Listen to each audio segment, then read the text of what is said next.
거룩하신 주님의 이름으로 여러분께 말씀을 드립니다. 분위기란 단어로 좀 시작해 보겠습니다. 그 자리나 장면에서 느껴지는 기분 또는 주위를 둘러싸고 있는 상황이나 환경을 분위기라고 우리는 그렇게 말합니다. 그래서 가끔 분위기가 좋다, 분위기가 따뜻하다 뭐 이렇게 말하기도 하고, 또 반대로 분위기가 나쁘다, 냉랭하다 뭐 그렇게 표현하기도 합니다. 분위기가 냉랭하다는 말을 그냥 보통은 싸하다라고 그렇게 말하고, 그래서 나온 말이 갑분싸라는 말도 있죠. 갑자기 분위기가 싸해졌다 뭐 그런 표현으로 사용되기도 합니다. 어저께 친구가 저한테 오랜만에 전화를 주었습니다. 물었습니다. 잘 지내지? 라고 밝게 물었습니다. 제가 다리가 부러졌다라고 했습니다. 갑자기 분위기가 싸해지겠죠. 분위기라는 게 그런 겁니다. 그런데 때로는 겉으로 드러난 분위기와 내부의 분위기가 다를 때가 있습니다. 겉의 분위기가 있고 내부의 분위기가 있어요.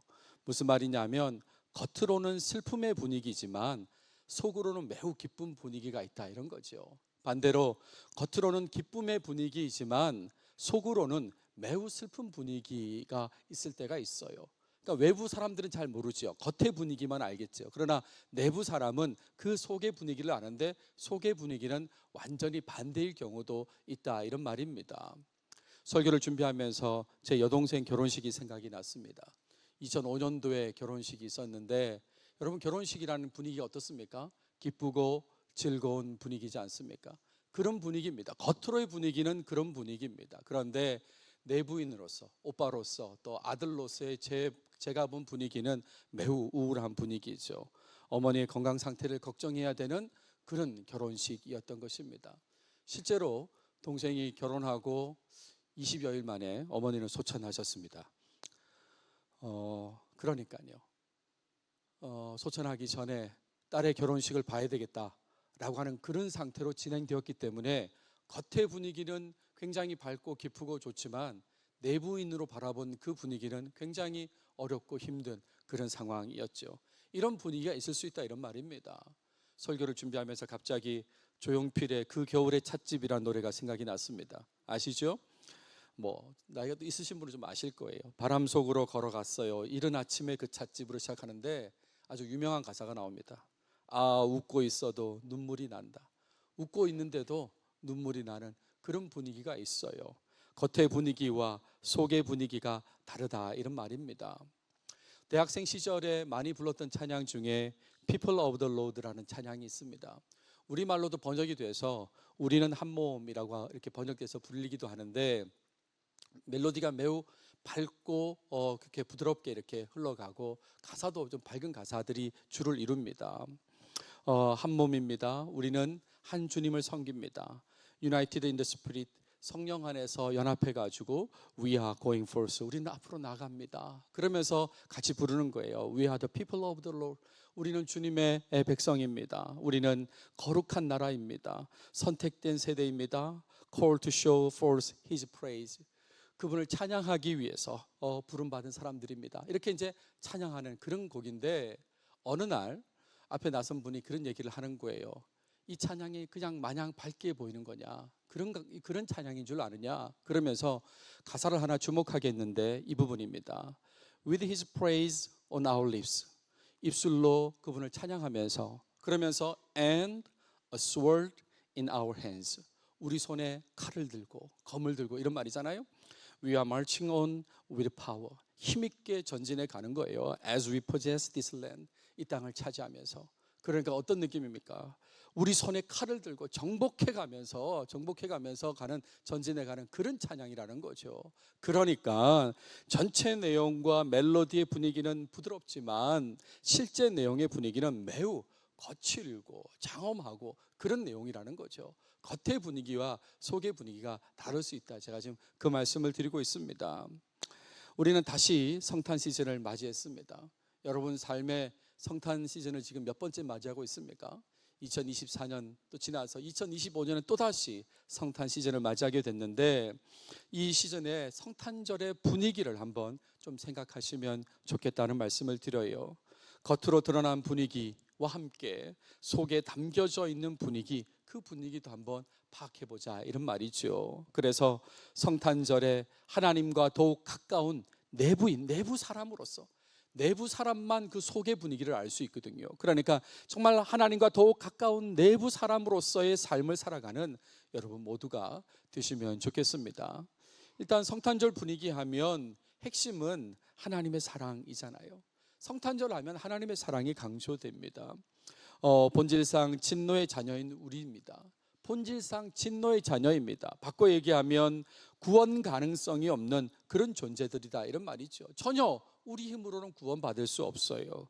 그런 사람들이 구원받을 수 있는 길을 열어주셨습니다. 하나님께서 사랑을 베푸셔서 구원받을 수 있는 길을 열어주셨다 이런 말이죠. 하나님과 화목하게 되고 영생을 얻을 수 있게 된 것입니다. 그 길이 열렸다 이런 말이죠. 아들을 세상에 태어나게 하심으로 그 길이 열렸다 이런 말입니다. 그래서 성탄절에 우리는 즐거워하며 찬양하는 것입니다. 그 길이 열렸기 때문에 기쁘다, 구주가 오셨다고, 만백성 맞으라고, 우리를 구원하실 분이 오셨다, 구원의 길이 열렸다고 찬양하는 것입니다. 고요한 밤 거룩한 밤에 구주 나셨다고 찬양하는 거고, 우리 구주 나신 날이라고 찬양하는 거죠. 만백성 기뻐하여라, 오 기쁘다 반가운 소식, 주 오셨네, 주 오셨네 하면서 그렇게 찬양하는 것입니다. 그런데 이런 내용을 모르고 또 이런 내용과 관계없이 성탄절에 기뻐하고 즐거워하는 사람들이 있어요. 그렇다면 또 즐거워하지도 않는다면, 그렇다면 성탄절의 분위기하고는 전혀 관계없는 사람이다라고 할 수 있는 거죠. 사람들이 성탄절이라고 기뻐한대요. 아니 안 기뻐한대요. 아무튼 성탄절을 보낸다면 그런 정말 이 원래 성탄절 분위기하고는 관계없다 그런 말입니다. 안타깝게도 상업화, 세속화는 계속 진행되고 있는 것 같아요. 정말 하나님의 사랑을 강조하지 않는 상업화, 세속화의 문화, 이 크리스마스와 관련된 문화는 계속 진행되는 것 같습니다. 2년 전 포스터 하나를 보여드리겠습니다. 산타 왔수다라고 그렇게 하면서 어떤 상업적인 이런 그 프로그램을 진행하는 것을 보여주는데 이런 것이 넘치고 넘쳐나는 거죠. 하나님의 사랑으로 인한 기쁨과 즐거움의 분위기를 세상 사람들에게 제대로 전해야 되는 것입니다. 원래 기쁨과 즐거움은 하나님 사랑 때문입니다라고 그렇게 전해야 된다 이런 말입니다. 왜 기뻐하고 즐거워해야 하는지 바르게 알도록 전하고 신앙을 가지게 해야 되는 거죠.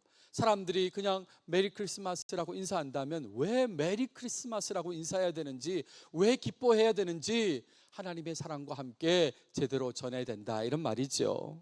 그런데 이 분위기는 성탄절의 겉으로 드러난 분위기입니다. 겉으로 드러난 분위기는 메리 크리스마스, 즐겁고 기쁨의 성탄절이다 이런 말이죠. 그런데 내부의 분위기가 또 따로 있습니다. 이 얘기를 하려고 하는 거예요. 그것은 성탄의 기쁨과 즐거움의 분위기를 만들기 위해서 기꺼이 희생과 헌신을 감당한 사람들이 있었다는 것입니다. 아까 말씀드린 그 겉으로 드러난 분위기, 기쁘고 즐거운 그 성탄의 겉으로 드러난 분위기를 위해서 기꺼이 희생과 헌신을 감당한 사람들, 그런 사람들이 있었다는 것, 그게 바로 내부의 분위기다 이런 말입니다. 그리고 그 희생과 헌신은 감당하기 쉽지 않은 것이었습니다. 희생과 헌신이라고 하더라도 정도의 차이가 있을 텐데 정말 감당하기 힘든 그런 희생과 헌신을 감당했던 사람들이 있었다 이런 말이죠. 한 20년도 더 된 영화 중에 태극기 휘날리며라는 영화가 있습니다. 보신 분들 많으실 텐데 이 영화가 강조하는 게 뭡니까? 이 영화는 지금 현재 우리나라가 어떻게 존재하는지를 말해주는 거죠. 유해 발굴단이 유해를 이렇게 발굴하는 그 장면을 시작하는 영화인데, 이렇게 이제 과거를 조명하고 발전된 나라의 모습을 보여주는 이 나라가 어떻게 존재하냐면 힘들게 나라를 지켰던 사람들이 있었다, 기억해야 된다, 그 속 분위기가 있었다, 그 얘기를 하는 거잖아요. 뿐만 아니라 가족도 강조합니다. 오른쪽에 원빈이란 배우가 역할했던 그 동생은 결국 영화 속에서 살아 있습니다. 동생이 어떻게 살아 있습니까? 그 살아있다는 좋은 그 분위기는 속에 형이 희생했기 때문에 그런 거죠. 형이 어떻게 희생합니까? 무공훈장 받으려고 그러잖아요. 무공훈장만 받으면 동생 제대시킬 수 있다고 생각해가지고, 아픈 동생 제대시켜야 된다고 생각해서 총알이 날라오는 그 상황에서도 적진으로 들어가고 막 침투하는 그런 모습을 보이잖아요. 결국 이 장동건 배우는 이제 거기서 죽게 되는데, 아무튼 그런 속의 분위기, 희생과 헌신 때문에 지금 이렇게 존재한다, 그걸 보여주는데, 그런 맥락으로 한번 보시면 좋겠습니다. 사실 성탄절 관련 복음서 내용은 매우 적은 분량입니다. 마태복음의 2장, 누가복음의 2장 나온다고 제가 여러 차례 말씀드렸어요. 근데 이 넉 장의 내용의 대부분은요, 희생과 헌신을 말하고 있습니다. 우리가 말한 아까 겉으로 드러난 분위기, 즐거움과 기쁨의 분위기를 말하기보다는 희생과 헌신의 이 속의 내부의 분위기를 더 많이 얘기하고 있다, 그렇게 말할 수 있어요. 일단 제일 많이 강조된 인물이 마리아입니다. 마리아를 보세요. 어떻습니까? 정혼 상태에서 임신을 하게 됩니다. 이 정혼 상태에서 임신했다는 말은 무슨 말입니까? 돌에 맞아 죽을 수 있다는 건데, 돌에 맞아 죽을 각오를 하고 지금 이 임신을 받아들이지 않습니까? 그렇잖아요. 이런 희생, 이런 헌신이 있었기 때문에 즐겁고 기쁜 성탄절이 있는 것입니다. 내부의 분위기는 매우 힘든 거죠. 희생하고 헌신하는 사람이 있었다, 이런 말입니다. 여기 여성분들이 많이 계신데 정말 마리아처럼 할 수 있습니까? 결혼을 앞두고 있는데 결혼할 대상자도 모르는데 임신을 해야 된다면 여러분 하겠다고 하시겠습니까? 그런 희생과 헌신이 있는 거죠. 임신 상태로 먼 거리를 이동해야 했습니다. 호적하러 이동했습니다. 뿐만 아니라 외양간에서 출산하는 그런 일을 했습니다. 여러분 중에 외양간에서 출산한 사람이 누가 있습니까? 그런 희생, 헌신을 바탕으로 즐거움과 기쁨의 겉으로 드러난 성탄절의 분위기가 있는 거죠. 또 요셉이라는 인물도 등장합니다. 요셉도 마찬가지예요. 정혼한 여인의 임신 소식을 듣게 됩니다. 이건 정말 감당하기 힘들지 않겠어요? 제가 결혼을 앞두고 있는데 곧 결혼하는데, 근데 그 여인이 나랑 관계없이 임신을 했다 그러면 제가 이걸 감당할 수 있겠습니까? 감당할 수 있겠어요? 근데 주의 사자를 통해서 말씀하시죠. 성령에 의해서 잉태되었다고 말씀하시고 그것을 믿음으로 받아들입니다. 그가 희생했고 헌신했기 때문에 이 밝고 기쁜 이 외적인 그 분위기가 흘러갈 수 있었다, 그런 얘기죠. 뿐만 아니라 하나님의 말씀에 따라 이집트까지 이동하고 그 이후에는 나사렛으로 또 이동하게 됩니다. 지금 위험을 피해서 이동하게 되는데 이집트까지 비행기 타고 간 거 아닙니다. 걸어서 이집트까지 가지 않습니까? 하나님 말씀에 순종했고 희생했고 헌신했기 때문에 이런 겉으로 드러난 분위기가 있었다는 말씀을 드려요. 또 다른 축의 또 얘기는 동방박사와 관련된 얘기입니다. 정말 동방박사는 먼 거리를 이동했습니다. 정확하게 어딘지 모르지만 동방이라고 표현했을 정도로 먼 곳에서 이동했는데, 그들이 온 이유가 뭡니까? 목적은 딱 하나입니다. 예수님을 경배하고 예물을 드리기 위해서예요. 딱 이 목적을 위해서, 경배하고 예물 드리기 위해서 온 김에 관광하려고 한 게 아니라 경배하고 예물 드리는 이 목적을 위해서 정말 먼 거리를 이동했습니다. 그렇잖아요. 그들의 희생, 헌신이 있었다, 이런 말이죠. 헤롯이 아니라 하나님의 지시를 따라서 돌아가게 됩니다. 헤롯의 명령을 무시하고 주의 사자를 통한 그 지시를 따라서 돌아가게 되는데, 이 말은 전에도 말씀드렸지만 힘든 경로를 이용했다, 이런 말이죠. 흔히 왔다 갔다 하는 그 길이 아니라 다른 험악한 길을 이용해 가지고 집으로 가게 되었다, 이런 말입니다. 그러니까 그들의 희생, 그들의 헌신이 바탕을 이루어서 겉으로 드러난 성탄절의 분위기가 있었다, 이런 얘기죠. 이런 희생과 헌신 외에도 성탄절 관련 복음서 내용이 강조하는 가장 큰 희생과 헌신은 바로 하나님께서 인간이 되셨다는 거예요. 하나님께서 인간이 되셨다는 이 희생이 있다, 이런 말입니다. 창조주께서 피조물이 되셨습니다. 모든 걸 창조하신 분이 피조물이 되었다고요. 우리는 창조주가 아닙니다. 그죠? 우리는 그래 다만 재료를 가지고 뭘 만들 수 있는데, 우리가 뭘 만들었던 어떤 그 부분으로 바뀔 수 있을까요? 그게 불쌍하다고 그 내용물로 바뀔 수 있을까요?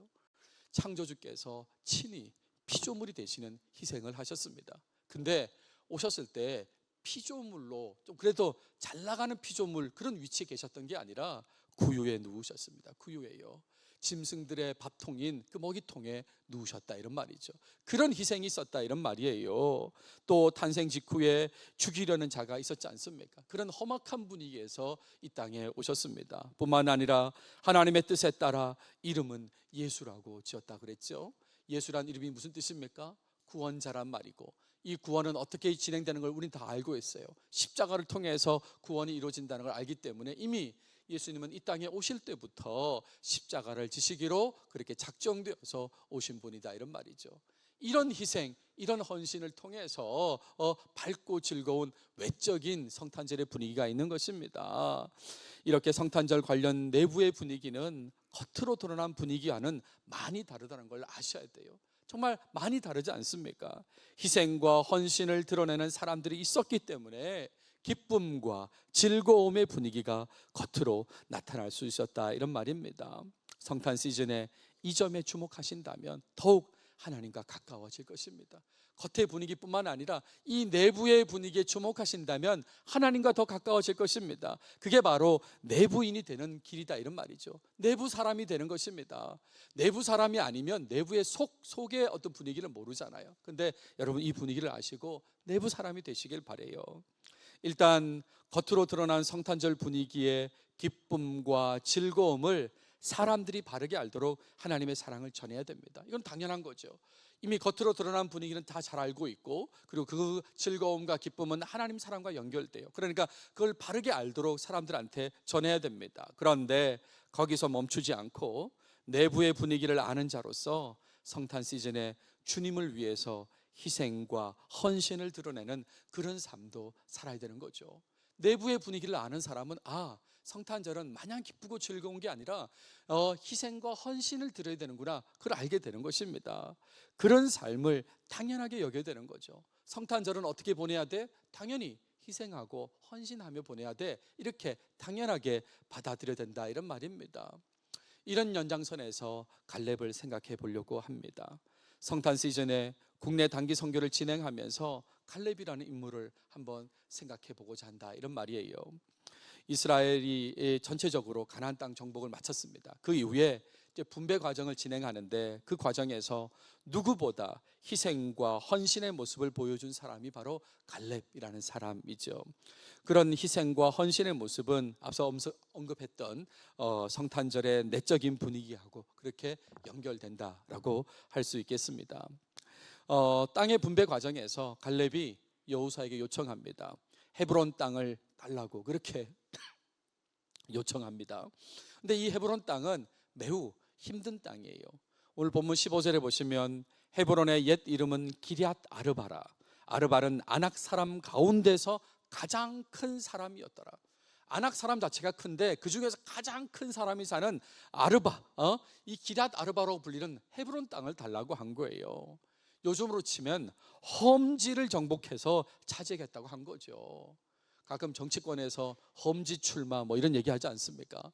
지금 이 갈렙이 험지를 달라고 지금 그렇게 얘기했다, 이런 말입니다. 누구도 나서지 않던 것. 정복은 해야 되는데 유다 지파한테 지금 남쪽이 배분됐습니다. 누군가는 유다 지파 가운데 그 땅을 정복해서 마무리 지어야 돼요. 차지해야 돼요. 그런데 아무도 나서지 않을 때 지금 갈렙이 그 땅을 달라고 그렇게 얘기했다, 이런 말입니다. 그런데 이런 어려운 곳을 요청한 갈렙에게는 나이의 한계가 있었습니다. 그가 나이가 몇 살입니까? 10절에 보시면 오늘 내가 85세로 돼라고 그렇게 얘기하잖아요. 얼마나 높은 나이입니까? 지금도 높은 나이인데 그 당시로는 엄청 높은 나이인 것이죠. 지금으로도 많은 나이로 평가될 수 있잖아요. 그리고 편안한 길을 선택해도 반대할 사람이 없었을 텐데 왜 그랬을까? 그런 생각이 들지 않습니까? 지금도 높은 나이인데 그 당시는 더 높은 나이예요. 그리고 그 더 높은 나이에 있는 사람이 나 그냥 편하게 여기 땅 선택할래 라고 해도 아무도 막을 사람이 없었을 거예요. 근데 가장 험지를 선택했다, 이런 말입니다. 25년 전 기사 하나 보여드리겠습니다. 동아일보 2000년 5월 12일자 기사입니다. 대구 광주 노인들 500리 대행진이라는 기사 제목입니다. 500리니까 한 200km 되겠죠. 기사 내용은 이렇습니다. 대구와 광주의 노인들이 지역 감정의 벽을 허물기 위해서 동서화합 500리길 대행진에 나섰다라는 것입니다. 그리고 세부 내용에 이런 기사 제목 내용들이 있어요. 대구시 노인종합복지회관 회원 어믹철옹과 노인 14명은 대구 광주 간 226km를 도보로 갔다는 거예요. 거기 보시면 어믹철옹이라고 되어 있는 이분은 제 아내의 외조부 되십니다. 제가 장가 들었을 때에 그 외조부께서 이렇게 걸으셨다고 그렇게 이제 계속 얘기하셨던 그 내용인데 당시 연세가 84시거든요. 84세 226km를 걸으셨다고 엄청나게 이 얘기를 하셨어요. 여러분 지금 생각해도 25년 전이지만 지금 생각해도 높은 나이에 어떻게 그럴 수 있을까 생각이 들지 않습니까? 여러분 몇천 년 전입니다. 몇천 년 전에 85입니다. 85세에 그냥 걷는 것도 아니고 정복하러 간다 이런 말입니다. 정복하러 간다고 그랬는데 그 갈렙이 지금 이 얘기를 했는데 진행이 됐다 이런 말이지 않습니까? 갈렙은 믿음을 고백하면서 그 땅 헤브론을 요청하게 돼요. 갈렙은 하나님의 약속을 믿었습니다. 과거 모세를 통해서 주신 그 말씀을 기억한 거죠. 14장 9절에 보시면 그날에 모세가 맹세하여 이르되 내가 내 하나님 여호와께 충성하였은즉 내 발로 밟는 땅은 영원히 너와 내 자손의 기업이 되리라 하였나이다. 발로 밟는 땅은 네 기업이 될 거라고 그렇게 모세를 통해서 말씀해 주셨지 않습니까? 그걸 믿는다는 거죠. 그래서 헤브론을 발로 밟으면 차지하게 될 것이라고 믿고 지금 여호수아에게 그 땅을 요청했다 이런 말입니다. 이어서 갈렙은 하나님에 대한 믿음을 선포합니다. 헤브론을 차지할 것을 확신하면서 말한다 이런 말이죠. 12절을 보세요. 그날에 여호와께서 말씀하신 이 산지를 지금 내게 주소서. 당신도 그날에 들으셨거니와 그곳에는 아낙 사람이 있고 그 성읍들은 크고 견고할지라도 어떻게 해요? 여호와께서 나와 함께 하시면 내가 여호와께서 말씀하신 대로 그들을 쫓아내리이다.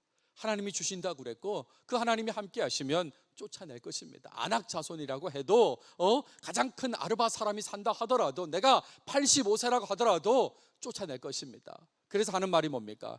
그날에 여호와께서 말씀하신 이 산지를 지금 내게 주소서. 이 산지를 달라고, 이 헤브론 땅을 달라고 그렇게 요청하는 거죠.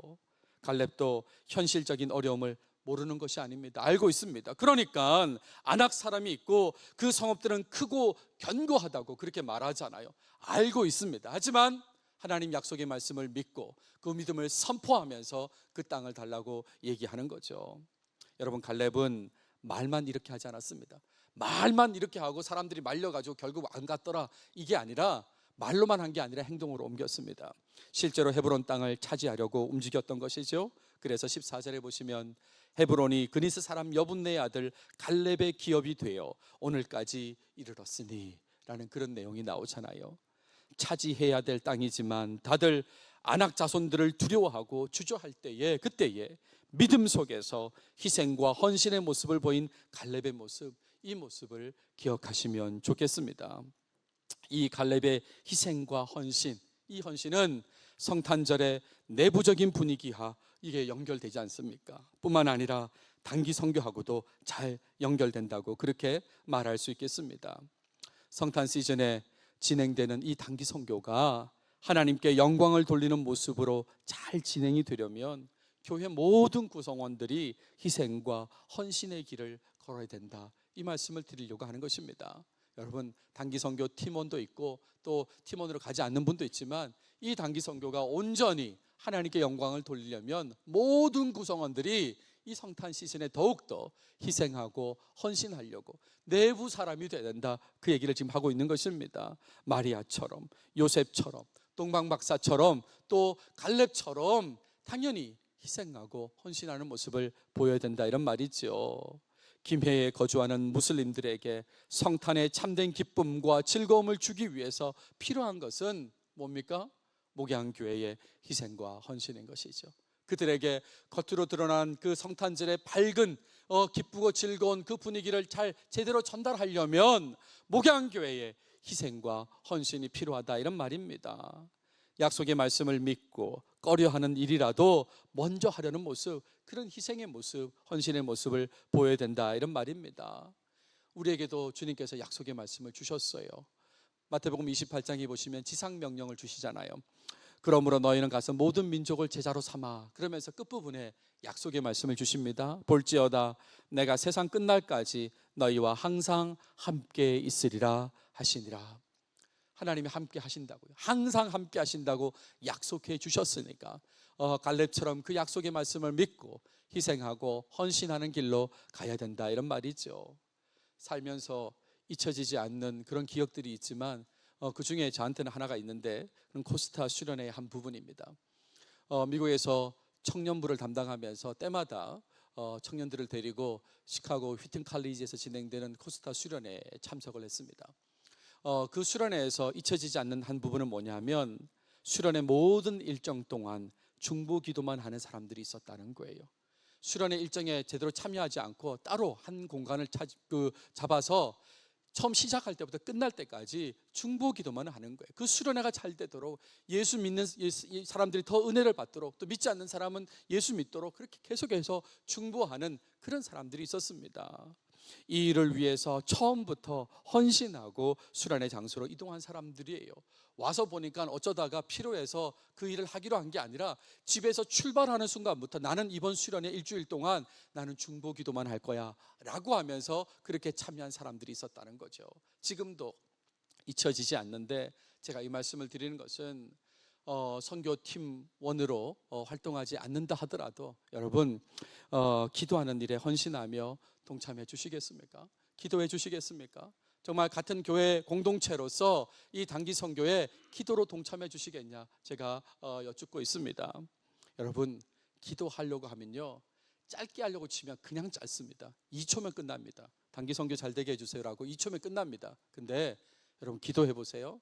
마음을 쏟아서 기도해 보세요. 그러면 이동하는 과정에서 안전함, 또 그곳에서 사역의 어떤 열매, 그리고 무슬림들을 만날 텐데 그 무슬림들의 마음의 변화, 온갖 것들이 다 떠오르게 되고 기도하게 될 거거든요. 그러니까 저는 여러분들한테 부탁하는 겁니다. 이 성탄 시즌에, 특히 단기 선교까지 진행되는 이 주에 여러분 기도로 동참해 달라고 요청하는 거예요. 정말 이 일에 희생해 달라고, 헌신해 달라고 요청하고 있는 것입니다. 특별히 단기 선교에 참여하는 사람들은 더욱 희생과 헌신의 모습을 보여야 되는 거죠. 그 땅을 밟고 사람들을 만날 때에 하나님의 은혜를 전달하는 통로의 역할을 잘 감당할 수 있도록 최선을 다해야 됩니다. 구체적으로 어떤 모습이라고 말하기는 힘들어도 우리의 표정 하나만으로도 하나님의 은혜를 전달하려고 최선을 다하는 모습이 나타나야 된다. 그걸 위해서 희생하고 헌신해야 된다는 말씀을 드립니다. 꺼져지는 일이 있다면 그 일일수록 더욱 적극적으로 감당하려고 그렇게 해야 하는 것이죠. 이렇게 노력할 때에 우리 단기 선교가 하나님께 영광을 돌리게 되는 것입니다. 저 개인적 얘기를 하나 하겠습니다. 아시는 것처럼 12월 2일 날 제가 사고를 당하고, 그리고 이후에 치료를 진행하면서 걱정해 주시는 분들이 많습니다. 그리고 걱정해 주시는 분들이 여러 조언을 해 주시는데 그 조언의 대부분은 이런 내용이죠. 쉬어야 된다는 거예요. 쉬어야 된다. 그래야만 나중에 후유증이 없다고 그렇게 말씀해 주십니다. 다 저를 걱정해서 저를 위해서 하시는 말씀이라는 걸 다 잘 알고 있습니다. 너무나 감사한 말씀이라고 저는 그렇게 생각하고 있습니다. 그런데 저도 생각이 많지 않겠습니까? 이 시간들을 지나면서 저한테 해주신 말씀은 참 감사한데, 제가 내린 결론은 뭐냐면 저는 목사라는 거죠. 저는 목사라는 겁니다. 그냥 일반 직장을 다니는 사람이 아니라 목회하는 사람이라는 거죠. 그럼 목회는 어떻게 해야 되는가? 삶을 걸고 해야 되는 거예요. 삶을 걸고. 목숨을 아끼면서 하는 목회가 아니라 삶을 걸고 목회해야 되는데, 나중에 삶의 불편함을 걱정하면서 이렇게 하면 나중에 불편할 텐데, 이렇게 하면 나중에 불편할 텐데, 그럼 조금 더 쉬어야 될 텐데, 이렇게 해서는 안 되겠다라고 그렇게 생각하는 거죠. 마리아가, 요셉이, 동방박사가, 그리고 갈렙이 그렇게 살지는 않았을 거다. 나중에 편리함을 생각하면서 그렇게 살지는 않았을 거다라는 생각을 하는 거죠. 다시 말씀드리지만 저한테 조언을 해주시고 걱정해서 해주시는 말씀은 참 감사한 말씀이 맞습니다. 그리고 감사하게 생각합니다. 근데 제 스스로가 그래도 나는 목사인데 내가 나중을 생각하고 지금을 쉬려고 해서는 되겠나, 그런 생각을 하죠. 그게 내가 해야 될 희생, 헌신이라고 생각하기도 합니다. 어저께 정기적으로 이제 소독을 하러 병원에 갔습니다. 동네 병원에 갔는데 그 병원 의사분은 저를 이제 3번째 만나게 되는데 제가 목사인지를 몰랐는데 그 병원에서 제 앞 순서에 우리 교인이 계셨습니다. 그리고 교인이 저를 목사님이라고 불렀습니다. 그리고 저보다 먼저 진료실에 들어가서 의사 선생님한테 뒤에 있는 사람이 목사라고 또 얘기하신 것 같습니다. 그러니까 소독을 하면서 그 의사 선생님이 목사님이셨냐고 그렇게 얘기하더라고요. 그래서 이게 숨길 수가 없다. 그러니까 더 목사의 삶을 살아야 되겠다 이런 생각을 했어요. 제가 한 달에 또는 뭐 늦어도 한 달 반 정도에 이발을 한 번씩 하는데 이발을 못했어요. 그래서 사역자 워크숍 갔다 와서 해야 되겠다라고 생각했는데 다쳐가지고 이발을 더 못하는 거예요. 그러니까 한 번 머리를 감으려니까 너무 힘들고 그래서 이발을 해야 되겠는데 도저히 제가 다니는 그 미용실은 2층인데 갈 수가 없더라고요. 어떻게 할까 그러다가 전화를 했어요. 선생님 저 좀 도와주시겠냐고 했더니 출장을 가겠다는 거예요. 출장을. 그리고 출장비는 받겠다 그렇게 얘기하셨습니다. 근데 그분이 제가 목사인 줄 몰랐어요. 8년을 제가 다녔는데 목사인 줄 몰랐는데 어디로 갈까요? 그래서 목양교회 5층으로 오시라고 제가 그렇게 말씀을 드렸거든요. 그랬더니 이제 목사인 줄 알고 목사님이시냐 목사님 계속 이렇게 얘기했는데 제가 드리는 말씀은 뭐냐면 목사인 줄 굳이 숨겨야 될 이유도 없고요. 나는 목사로서 삶을 살아야 되고 그 일을 위해서 마땅한 희생과 헌신을 하며 살아야 된다 그 말씀을 드리고 있는 겁니다. 말씀을 마무리하겠습니다. 성탄 시즌에 단기 선교를 허락하신 하나님이십니다. 이 하나님께 제대로 영광을 돌리기 위해 우리 모두가 희생과 헌신의 자세로 같은 신학 시간을 보내면 좋겠습니다. 단기 선교 팀원뿐만 아니라 모든 분들이 같은 마음으로 같은 헌신과 희생의 마음 태도로 그 시간을 같이 보내길 원한다 이런 말이에요. 성탄절의 내적인 분위기 제가 말씀드렸죠. 겉으로 드러난 기쁨과 즐거운 분위기 말고 내부 사람만 알 수 있는 그 내적인 분위기를 떠올리시고 함께 그와 함께 이산지를 내게 달라고 했던 그 갈렙의 희생과 헌신을 떠올리시면서 적극적으로 단기 선교에 힘쓰는 목양교회가 되면 좋겠습니다. 목양교회를 통해서 우리 목양교회를 통해서 성탄의 기쁨이 무슬림들에게도 잘 전달되기를 바랍니다. 기도하겠습니다. 하나님 감사합니다. 우리를 사랑하셔서 성탄의 메시지를 주셔서 감사합니다. 특별히 성탄절에 내부의 분위기에 주목하게 하시고 또 갈렙의 희생과 헌신까지 생각하게 하시면서 단기 선교를 떠올리게 하셨습니다. 단기 선교 팀원이든 또 단기 선교 팀원이 아니든 우리 교회 공동체 모든 사람들은 정말 이 성탄 시즌에 더욱 희생과 헌신을 하는 자세로 힘쓰게 도와주시옵소서. 그래서 그런 모습이 바탕이 되어서 이번 단기 선교가 온전히 하나님께 영광 돌리는 그런 선교가 되게 하시며 또 이 단기 선교를 통하여서 무슬림들에게 하나님의 사랑 그리고 성탄의 기쁨과 즐거움이 잘 전달되게 해 주시옵소서. 이 모든 말씀 예수님의 이름으로 기도드렸습니다. 아멘.